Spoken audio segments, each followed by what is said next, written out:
नमस्कार साथियों, आशा करता हूँ कि आप सभी ठीक ही होंगे। तो मैं आपको बता देना चाहता हूँ कि सेक्शन ए, सेक्शन ए में 60 प्रश्न, सेक्शन बी में 60 प्रश्न। ये मैं फिर से रिवीजन कर देना चाहता हूँ कि सेक्शन ए और सेक्शन बी दोनों में 60 प्रश्न को हल करके हमने बतला दिया। यदि नहीं देखे तो डिस्क्रिप्शन बॉक्स में जो है कि लिंक मिलेगा, इसको आप जा करके उसे भी देख लीजिए। हाँ, और सेक्शन सी चल रहा है जिनमें से 40 प्रश्न को हल करके हमने क्या क्या बतला दिया। हाँ, और एक इम्पोर्टेंट बात मैं बता देना चाहता हूँ कि ये सभी प्रश्न जो है कि एग्जाम की दृष्टि से VVI है। जो भी पार्ट आएगा, जैसे सेक्शन ए हो गया, section B, section C, section D, इन्हीं में से एक पार्ट जो है कि आपको एग्जाम में देखने के लिए मिल जाएगा। क्लियर है गाइज? तो जल्दी से जाइए डिस्क्रिप्शन बॉक्स में और वो सभी उसको भी देख ले। ठीक है, तो आइए। तो हमने क्या बोला अभी कि आपको 40 तक प्रश्न को हल करके बतला दिया था। ये 41 नंबर से होगा, है ना। तो देखिए यहाँ पे क्या कहता है प्रश्न। कहता है एक सिक्के को उछालने पर चित आने की प्रायिकता होगी।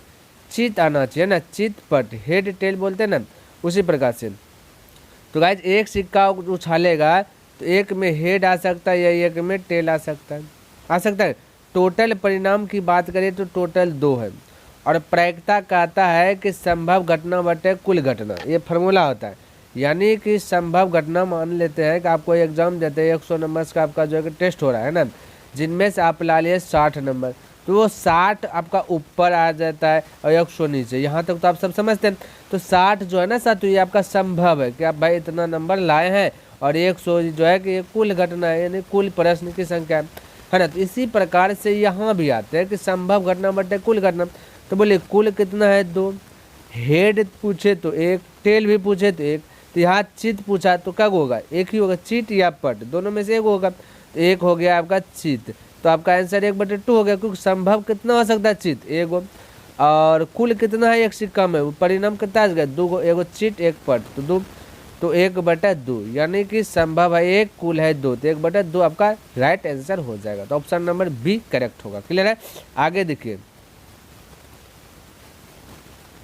यहाँ देखिए 42 में क्या कहता है। कहता है 2 पासों को एक साथ फेंका जाता है, 2 पासों को एक साथ फेंका जाता है, दोनों पासों पर अंक 5 आने की, कहता है 5 आने की प्रायिकता होगी।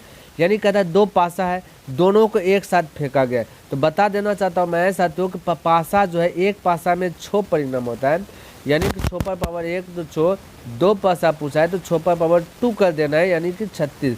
3 पासा पूछेगा 6 पर पावर 3 कर देना है, लेकिन 3 को पूछेगा नहीं, है ना। तो ध्यान में रखना है। तो एक पासा में 6 परिणाम, तो 2 पासा में टोटल कुल परिणाम कितना 36 परिणाम होगा। ये आपको पहले से पता होना चाहिए। क्लियर है? तो अब देखिए क्या करना है। बोला 5, तो साथियों आप सब खुद बताइए, पासा में जब 5 आने की प्रायिकता बोला 5, बोला कि दोनों पासों पर 5 आना चाहिए।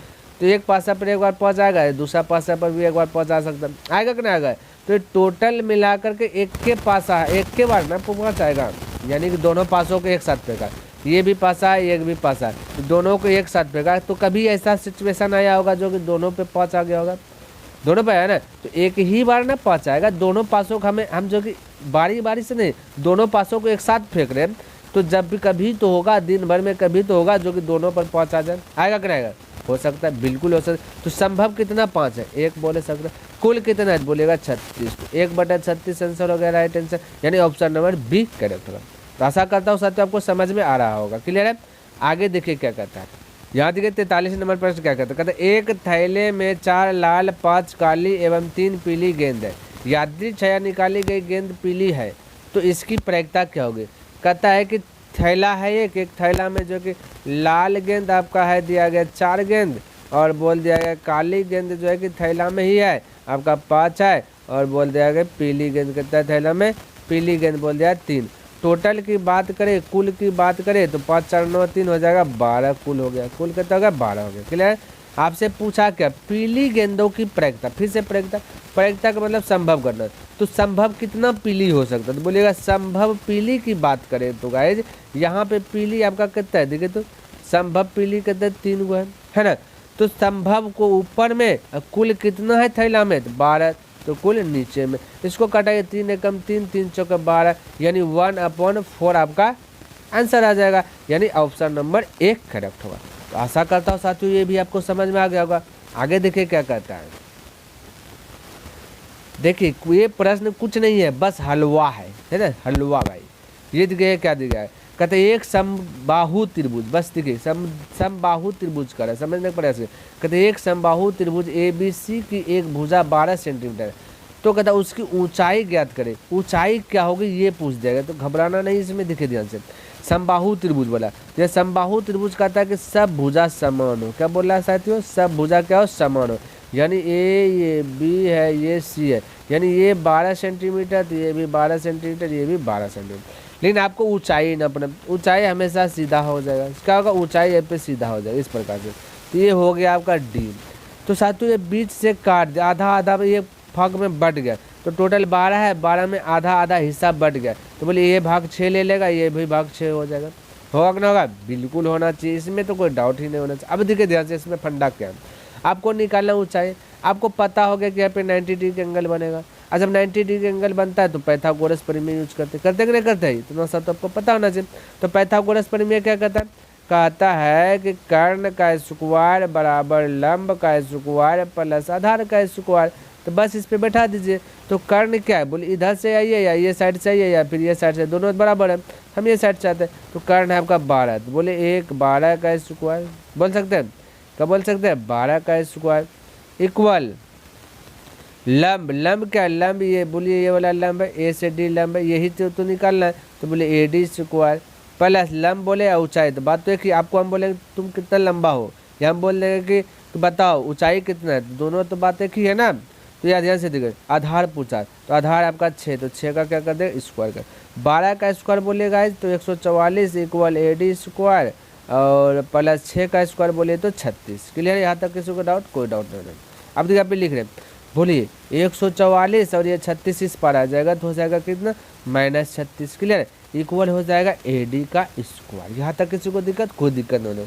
अब 144 में 36 को घटा दीजिए, तो गाइज आपका 108 बच जाएगा, 108 इक्वल बच जाएगा AD का स्क्वायर। क्या यहाँ तक मेरी बात समझ में आ रहा है, बिल्कुल आ रहा है। यदि आ रहा है तो लाइक कर दें।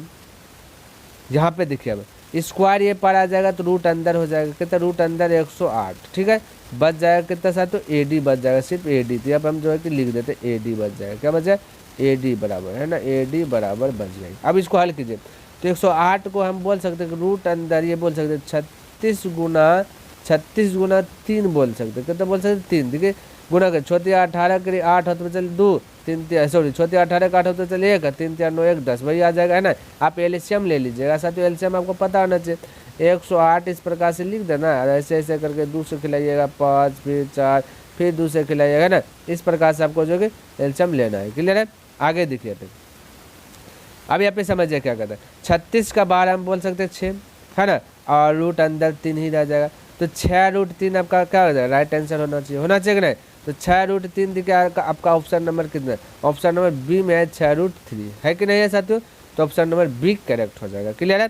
अब आगे देखिए क्या दिया गया प्रश्न, यहाँ देखिए, इसको ध्यान से समझने का प्रयास कीजिए। ये क्वेश्चन आपके एग्जाम के लिए बहुत VVI है, जिसको आप जो है कि ध्यान से देखिएगा। क्लियर है, आगे देखिए यहाँ पे कहता है कि दिए गए त्रिभुज EFG दिया गया है, ठीक है, EFG ये देखिए EFG, ठीक है, ये त्रिभुज दिया गया, किसी को दिक्कत, कोई दिक्कत है। कहता है LM समांतर FG है, क्या बोल दिया गाइज कि LM समांतर FG है। कहता है LM है ना, LM समांतर है क्या चीज़, FG का, यानी FG का है। क्लियर है, किसी को डाउट यहाँ तक में कोई डाउट नहीं होना चाहिए। अब आगे देखिए, तो LE निकालना है, क्या बोल दिया गाइज आपको, L से E निकालना है, यानी कि L से ये वाला निकालना है। क्लियर है, अब देखिए समझिए, तो जब गाइज आपको ये वाला जो प्रोसेस दिख रहा है ना, समांतर LM समांतर FG, जब ये दोनों आपस में समांतर होगा तब उससे अनुपात में हम लिख सकते हैं। क्लियर, ये बात याद रखें। तो हम कह सकते हैं कि E से L रेशियो L से F, तो यहाँ पे लिख देते हैं E से L अपॉन L से F इक्वल, उसी पर साइड में बोलिए E से M, कहते E से M अपॉन बोल सकते हैं M से G, किसी को दिक्कत, कोई दिक्कत। अब वैल्यू बैठाइए, तो बोलिए हम यहाँ पे बैठा रहे, ध्यान से समझने का प्रयास कीजिएगा। यहाँ पे है ना, बोले E से L क्या दिया गया, समझने का प्रयास कीजिए। E से L, तो बोले E से L ही तो आपको निकालना है, तो बोल सकते E से L कुछ नहीं थे, अब X बोल देते, क्या बोल देते X, तो X बोल दिया। क्लियर है, अपॉन एफ एल से एफ, तो एल से एफ दीजिएगा तो बोलेगा 7.2, तो यहाँ पे 7.2 लिख दे इक्वल। बोले ई से एम, तो ई से एम यहाँ पे देखिए ई से एम, ई से एम कितना है 1.8 तो लिख दिया है ना अपॉन। फिर बोले एम से जी, तो एम से जी देखिए यहाँ पे एम से जी, तो एम से जी कितना है 5.4। तो यहाँ पर किसी को दिक्कत, कोई दिक्कत। अब बोलिए ये दशमलव से ये दशमलव डिलीट है ना, 18 एक 18, 18 तिया 54, किसी को दिक्कत को दे। 3 से कटाइए बराबर रहे तो बराबर बराबर भी कटा, 3 दूना 6 दशमलव और बच गया 1 1 3 चौके 12। अब गुना कीजिए, ये है पे देखिए कोना कोनी गुना कीजिए, कहाँ से कोना कोनी, तो एक्स गुना इतना, इधर कुछ नहीं तो 1, तो क्या जाए एक्स हो जाएगा इक्वली 2.4 गुना इधर 1, तो कितना जाएगा 2.4 आ जाएगा, यानी राइट आपका आंसर क्या आ जाएगा 2.4। तो ऑप्शन नंबर बी करेक्ट होगा। तो आई होप आपको ये भी समझ में आया होगा। तो आगे प्रश्न देखिए क्या कहता है, यहाँ देखिए 46 में कहता है कि 24, 15, 12, 13, 9, 10 तथा 30 का परिसर। तो परिसर आप एक बार सेट कर लीजिए माइंड में, क्लियर है। तो परिसर कहता है कि सबसे बड़ा में सबसे छोटा घटा देना, क्या बोलता है सबसे बड़ा में सबसे छोटा घटा देना है। तो बोलिए सबसे बड़ा आपका 30 है, क्या है 30, सबसे छोटा की बात करें तो 9 है, तो बोलिए ना 30 में 9 घटा दीजिए, तो बोलिए कितना बचेगा 21, तो आपका राइट आंसर 21 हो जाएगा। तो ऑप्शन नंबर डी करेक्ट होगा। तो ऐसा करता हूँ ये भी आपको समझ में आ गया होगा, ठीक है।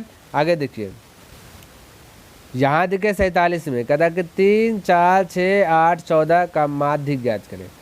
तो देखिए माध्य ज्ञात करना है तो कोई दिक्कत नहीं, बहुत ईजी तरीके से कर सकते हो। वो कैसे देखिए, कुल संख्याओं के बटे कुल संख्या आपको याद रख लीजिए। कुल संख्या कहता है 3 + 4 + 6 + 8 + 14, कुल संख्याओं का योग बटे कुल संख्या। कुल संख्या गिनती कीजिए भाई, गिनती गिनती बोले 1 2 3 4 5, तो टोटल 5 से क्या कर दिए डिवाइड कर दिए।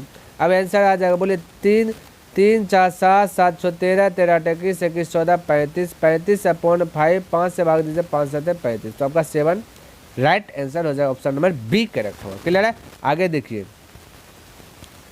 याद देखिए, ये तो सबको आना चाहिए, बहुत बहुत इंपॉर्टेंट और बहुत बहुत हौला भी, सबसे हौला यही है बहुलक, क्लियर है। और आपसे एग्जाम में पूछता बहुलक कहता है जो सबसे अधिक हो, जो संख्या सबसे अधिक बार रिपीट हो वो क्या होगा बहुलक होगा, यानी अधिक बार देखिए क्या चीज़ रिपीट हो रहा है, क्लियर है। तो बोलिए 3 एक बार, यहाँ से चेक करते 3 एक बार 3 2 बार, ये भाई का भाग भाग हट जा 3 2 बार 3 बार 4 बार, सबसे ज़्यादा 3 रिपीट हो रहा है, तो 3 आंसर हो जाएगा, क्लियर है। Right answer D.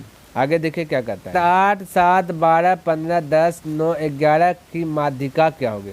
माध्यिका पूछ दिया गया तो कोई दिक्कत नहीं। माध्यिका क्या कहता है सबसे घटते क्रम या बढ़ते क्रम में सजाना, तो हम बढ़ते क्रम में सजा लेते हैं माध्यिका निकालने के लिए, क्या कर लेते हैं बढ़ते क्रम में सजाते हैं। तो बोलिए सबसे पहले छोटका वाला लिखते हैं 7, उससे बड़ा लिख लेते हैं 7 का 8, फिर 9, फिर 10, फिर 11, फिर क्या भाई 12 है ना 12 है, फिर कितना है 15 है। इस प्रकार से बोल दिया हमने, क्या क्या लिख दिया। अब देखिए क्या करना, कुछ नया हल करना, घटते या बढ़ते क्रम में सर हो भाई कहाँ भागो, ये देखिए भाग गया। फिर से कर लेते इसको, ये दिखा गया, याद गए। तो इसको सजा लिया, अब क्या करना है ना कटाइए, इस फर्स्ट लास्ट है ना, फर्स्ट लास्ट बच गया, बीच में कितना 10, तो 10 ही आपका क्या जाएगा आंसर हो जाएगा। इस प्रकार से जो कि आप बना सकते हैं फटाक से। आगे देखिए प्रश्न क्या दिया गया, यहाँ पे देखिए कहता है एक घन का संपूर्ण पृष्ठीय क्षेत्रफल 216 सेंटीमीटर स्क्वायर है, तो इसका आयतन क्या होगा। तो कोई दिक्कत नहीं, ये आयतन क्या होगा, क्षेत्रफल दिया गया 216 सेंटीमीटर, तो क्षेत्रफल का तुलना पहले क्षेत्रफल से तो कीजिए। तो घन का क्षेत्रफल क्या होता है, घन का क्षेत्रफल हम सब जानते हैं साथियों कि होता है घन का क्षेत्रफल होता है साथियों भुजा स्क्वायर, 6 गुना ये भुजा स्क्वायर। घन का संपूर्ण पृष्ठीय क्षेत्रफल 6 गुना भुजा स्क्वायर होता है, यहाँ पे दिया गया 216। अब इसको 6 से कटाइएगा तो बच जाएगा 36 बार में कटेगा, तो ए स्क्वायर है तो ये पर में जाएगा तो रूट अंदर 36 हो जाएगा, ये बराबर हो जाएगा 6। पूछ जाएगा घन इसका आयतन, तो आयतन क्या होता है, आयतन होता है ए क्यूब, तो 6 का हो जाएगा क्यूब, ये कम 6 नहीं, तो फिर से हो जाएगा 216, यानी 216 आपका राइट आंसर होगा, क्लियर। तो गाइज आशा करता हूँ कि आज का ये जो सेक्शन सी है पूर्ण रूप से कंप्लीट हो गया। 50 प्रश्न लाए थे। और हाँ, आपके लिए जो है कि बहुत सेक्शन सी जो है कि महत्वपूर्ण रहेगा एग्जाम की दृष्टि से, क्योंकि इसमें VVI से प्रश्न बहुत सारा है ना। VVI प्रश्न क्या है, इसमें बहुत सारा है, इसलिए इसका अच्छी प्रकार से आकलन कर लें। नेक्स्ट दिन देखेंगे साथियों सेक्शन डी, जो कि उनमें से भी 50 प्रश्न का टारगेट रहेगा, है ना। तो साथियों आशा करता हूँ कि आपको ये वीडियो पसंद आया होगा और समझ में भी आया होगा। यदि समझ में आए तो लाइक कर दे, हाँ यदि सब्सक्राइब नहीं किए तो सब्सक्राइब भी कर दे, क्योंकि ऐसे ऐसे वीडियो आपको इस चैनल पर देखने के लिए मिलेगा। तो गाइज नेक्स्ट दिन मिलता है, तब तक के लिए धन्यवाद। जय हिंद, जय भारत।